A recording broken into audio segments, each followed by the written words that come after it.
and welcome to Scale Your Sales podcast, listed in 2020 as number 8 of 42 best podcasts for every sales professional. I am your host, Janice B Gordon, the customer growth expert and author of Business Evolution, Creating Growth in a Rapidly Changing World. I created Scale Your Sales framework to develop leading edge capabilities to secure, retain, and grow key customer relationships for long-term value and partnership. Join me each week to learn from amazing B2B sales and business experts and influencers. Tune in for actionable insights and strategies. Are you ready to scale your sales? My next guest is Chairman, Board Director, and Fractional Chief Revenue Officer to technology scale-ups in the 10 to 50 million range, an author and podcast host of Inquisitor. Welcome to Scale Your Sales podcast, Marcus Cauchi. Thanks, Janice. Lovely to be here. It's great, and thank you for having me on your podcast. It was an absolute pleasure, and so I really had to get you on here. Now, first thing is, why do you describe yourself as a grumpy old man? Because I am. I'm jaded. I've been around the houses. I've worked in 500 plus segments of the market. I've heard every excuse, every lie. I've seen every abuse of power.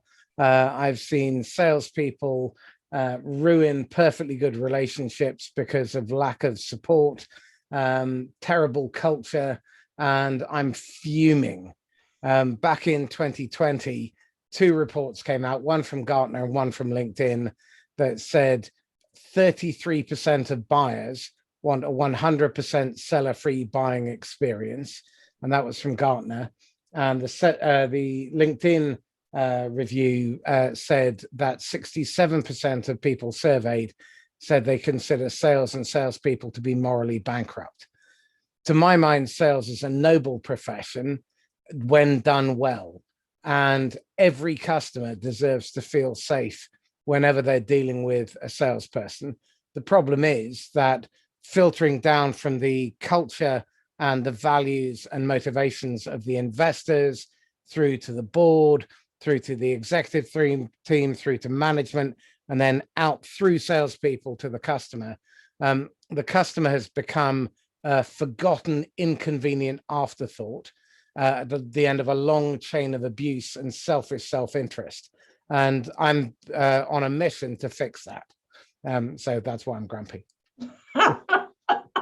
Thank you for that, Marcus.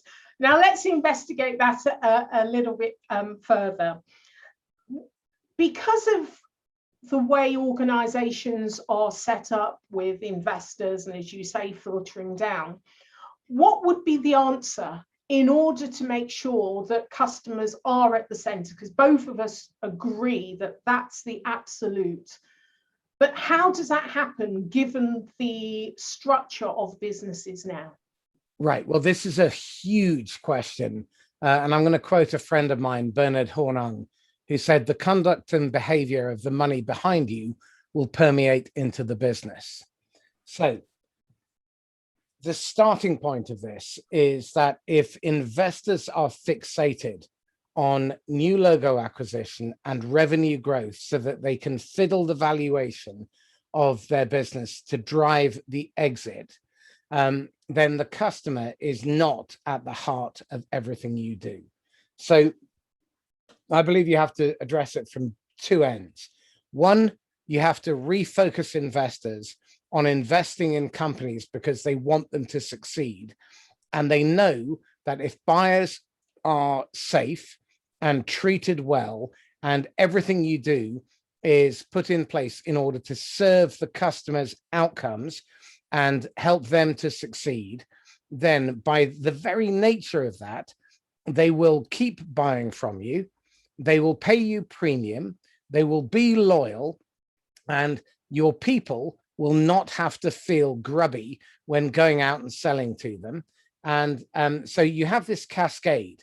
So you've got the investors putting pressure on the board and the executive team to generate revenue at any cost. they underinvest in the middle management layer, who are the most undertrained and overstretched people within any organization. The most precarious position of all is that of sales manager. And typically the way sales managers get promoted into the role is you get tapped on the shoulder and told, Janice, we've just fired your idiot boss. You're now the idiot boss. And your runway is basically you were dealing as a peer with these people yesterday, and now you're their manager with no training. So one of the things that I think is really important is to create a sales management apprenticeship. So at the point of hiring and recruitment, you identify whether someone has aspirations to move into management. And then over the next 12 to 24 months, you expose them to the skills that they need in order to be a good manager. So the last one in will onboard the next one in. They need to be involved in planning. They need to be involved in interviewing. They need to be involved in running sales meetings. They need to learn how to coach. They need to learn how to train. They need to learn how to read and deliver a forecast. They need to know how to help onboard salespeople and so on. And because the skills and the temperament required to be a manager are 180 degrees the opposite of what passes for great in sales. So I have another issue with that. What passes for great in sales traditionally now is someone who is competitive, with a will to win, money motivated, consistently hits target no matter what. And so therefore you tend to hire people who are soulless sharks who will do anything and say anything in order to get the business in. And they will sell to anybody, whether it's right for them or not. Now, I'm not saying everybody, but certainly I would say 98% of the people who have the title salesperson are not fit for purpose. Many of them are order takers. If they're in account management, they're zookeepers. There's no growth. And the turnover is immensely high. And the reason the turnover is immensely high is management tends to have the attitude that recruitment, much like sales, is a numbers game.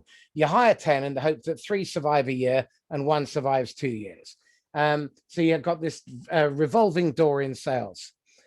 You have salespeople who are consistently put under pressure, whilst the company purports to be customer centric.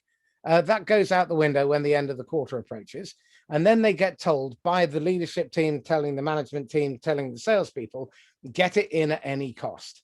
So now they go out and they do these fireside sales and they discount, but they strip out the pipeline for the next quarter. So that creates more pressure. Now, because the salespeople aren't really genuinely engaged and they're playing a survival game and they're constantly stressed, and we have high degrees of mental illness and stress-related disease within sales and in management, what you have are disengaged people. Now, Salesforce did a very interesting piece of research, and what that research came up with was a blinding flash of the obvious. Customer success is determined by the customer outcome being more important than the customer experience, and the biggest multiplier is employee experience.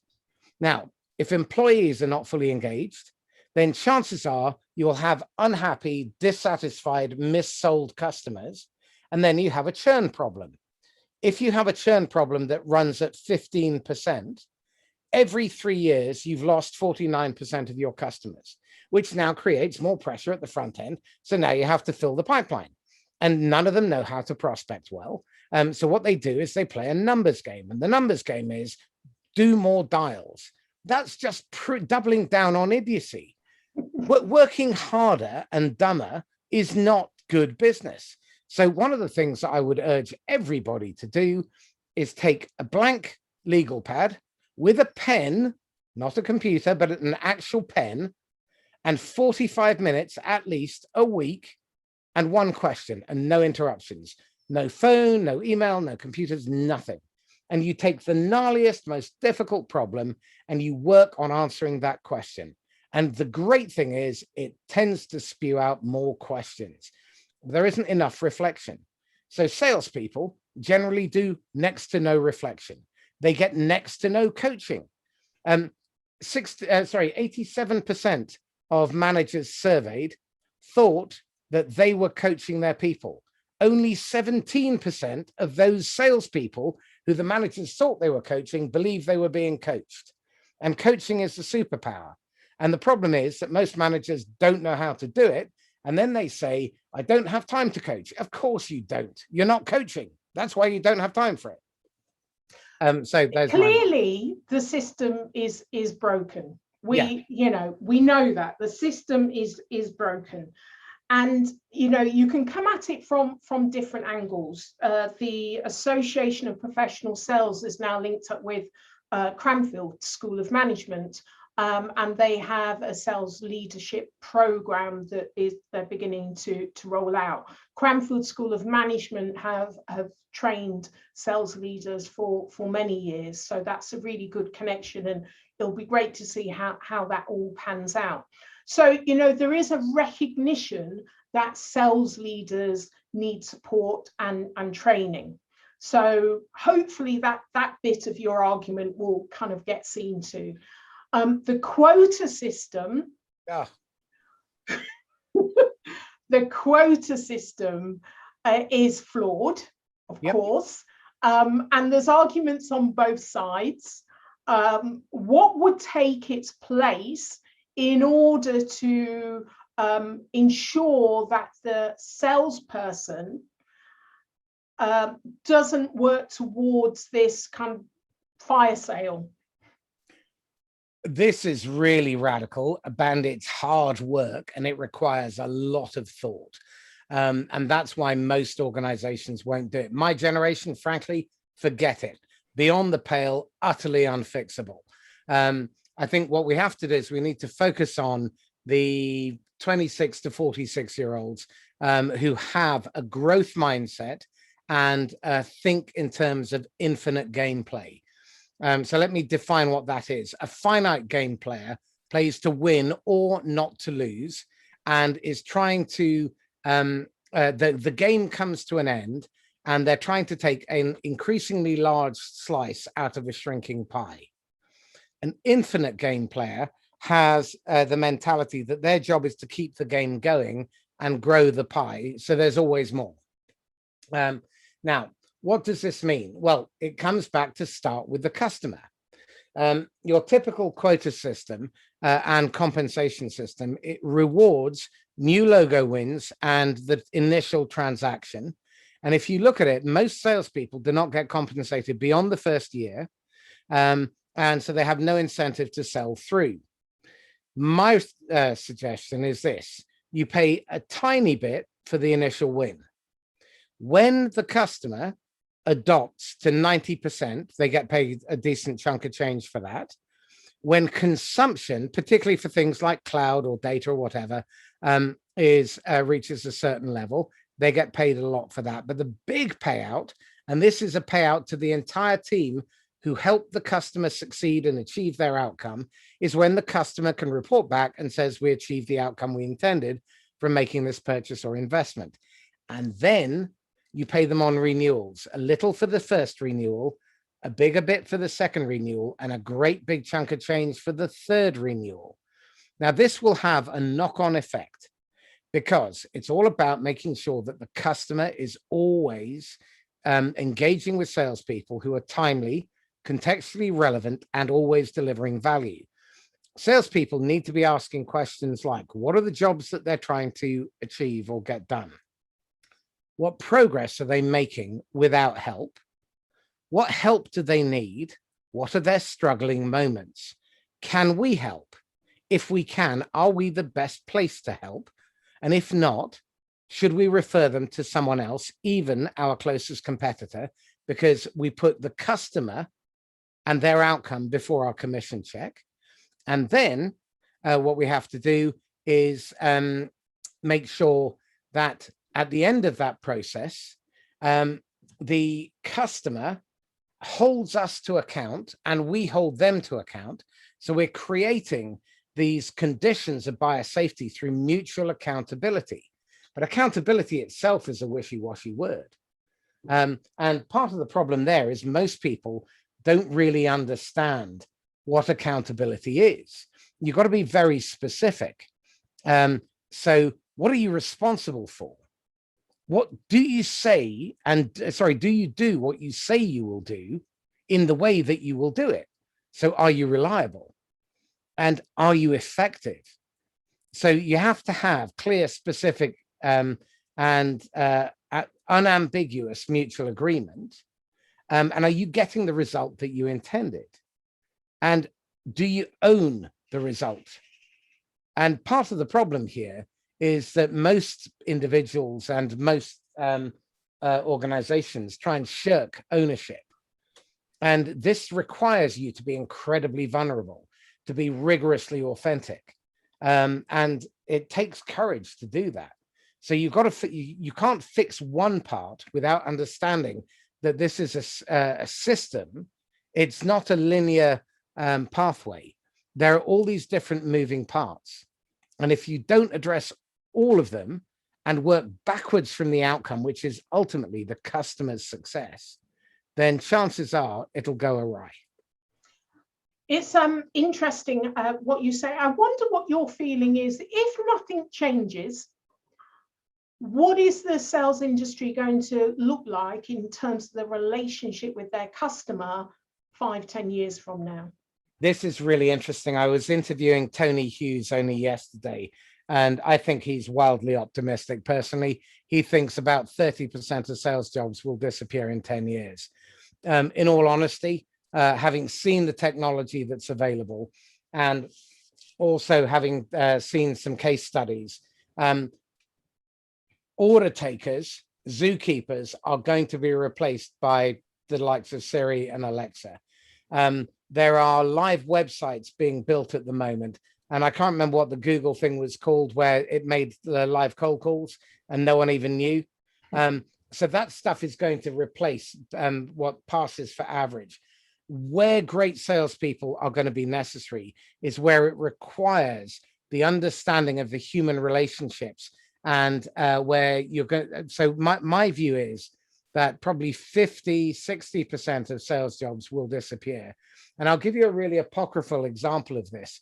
I've seen this happen in my world, but Tony's example was even more interesting. He's working with a company that sells chemicals and base compounds to pharmacists so they can make drugs for their customers and their patients. And there were 2 territories that had no reps. And both of those territories were the top performing territories. So they thought this was a little bit worthy of investigation. So they spoke to the customers in the other territories, and they asked what value are the salespeople bringing, and they said none. Oh no, hang on a second. It's really good that they offer us discounts. So the only value that low ticket, low value salespeople bring is give away your profit margin to the customer. And you see this in automotive all the time. A number of times I've been into a car showroom, and when they ask me whether I want to buy, I hesitate and flinch a little bit. And the next words out their mouth, well, let's see what we can do about the price. That's not selling. That should be a dismissible offense. How dare they give away the business's margin when it was an uninvited, or it wasn't unasked for? And you see them just as being an interruption. With that pharmaceutical company, the only thing they could say about salespeople that was of any real importance was they were just an interruption. I mean, one strategy is to link, if you are on a commission base, is to link it to profits rather than revenue. Yeah, I agree with that. Yeah. No question that it should be about profit, but it should also be about the customer's outcome. Absolutely. And this requires that you give trust. That's one of the really interesting things about multiplier leaders. If you haven't read Liz Wiseman's book, it's well worth a read. And the point she makes is that multipliers allow people to feel trusted. And I was interviewing Aaron Schmuckler yesterday, and he made this point as well. lots of companies are sort of kind of moving over to unlimited time off. Well, what if they abuse it? Well, that's the starting point of a diminishing leader. That just tells you you do not trust your people. If you trust your people, then give them those benefits and give them the benefit of the doubt, because if nothing else, it will tell you very quickly that you have the wrong employee who is no longer a fit. And if it doesn't work out because they take time off at an awkward time and it lets the rest of the team down, there is a valuable lesson to be learned from that. But the problem is that most leaders have that fixed mindset and that they play finite games. And they think that they somehow have to operate command and control. And it's interesting, in those situations, you often find it's only 1% that abuse the system, but what they do is they cater for that 1% rather than catering for the 99%. And actually, if you let the team decide and they negotiate it, then it's better than the manager managing the people, the team managing the circumstances. My brother's a teacher, and I remember him saying that what he would do to deal with misbehavior was he would leave it up to the class to police behavior. But he set very clear conditions and told them that they had the right to do it. Interestingly enough, he didn't have disciplinary problems. And the problem is that the way we've been educated to think is that we catastrophize all the time, and then we listen to the loudest voice, not the wisest voice. Yeah. So I'm going to change it up a little bit. Tell me a little bit about your view of diversity in B2B sales, whether it has progress and what you think needs to be done to progress that side of this broken system. It's essential. If you don't, you only have a limited perspective. There's a wonderful example in Matthew Syed's book. Is it Bounce? He wrote Rebel and Rebel Ideas. Yes. Rebel Ideas. Yes. And he describes a scenario where he has a Japanese cohort and an American cohort, and he asks them to describe a fish tank. And the Americans describe the fish, and the Japanese describe the fish tank and the environment. And if you don't have both, you don't have the full picture. In a sales team, I think you desperately need to have a diverse team, different races, ethnicity, ages, socioeconomic backgrounds, different politics, different perspectives, because that gives you much more creative ideas. Is it David Cohen's book, Range, also talks about this. Highly diverse teams end up coming up with far more creative solutions a lot quicker than limited diverse teams. And so the really important thing here is that you are inclusive as a manager. Now, one of the things, I'm the father of 3 daughters, so I am absolutely rabid about needing more women in management and in sales. But you also need to understand that people need to be educated. One of the people that I collaborate with is a recruitment company that specializes in recruiting Black graduates into law firms and accountancy firms in London. Now, they spend a fortune recruiting these graduates, and then they leave within 3 years because they don't feel included or welcome. And I don't think it's because people are willfully uninclusive, but they're unaware of how they behave and how they think. And this requires us to state the obvious. I think, once again, there's another problem that people tend to skirt around topics and hope that somehow subtlety will win the day. But I think you have to be very specific. I think you have to state the obvious, and nothing goes without saying. Do not be subtle, and it's worth repeating. You've got to listen, and you've got to take in the implications of behavior. You have to operate the yes and principle, and that doesn't mean we agree. It means we accept that someone else has the right to have a voice, and then we explore it. It's never about the thing. It's always, always, always about the relationship. Your job is to make your people look good, your partners look good. You've got to be very specific.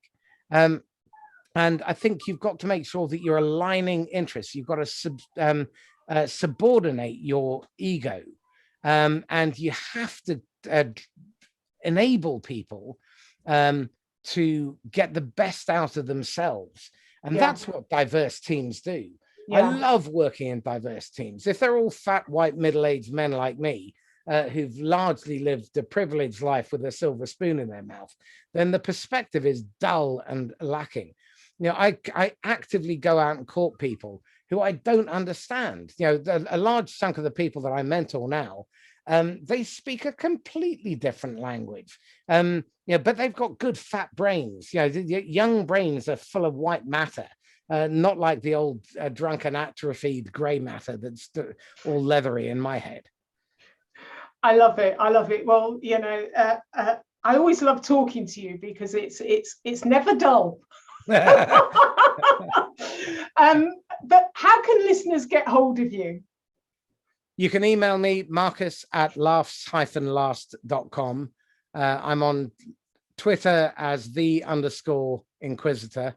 And my podcast, just type in Marcus Cauchi or the Inquisitor podcast, hashtag that.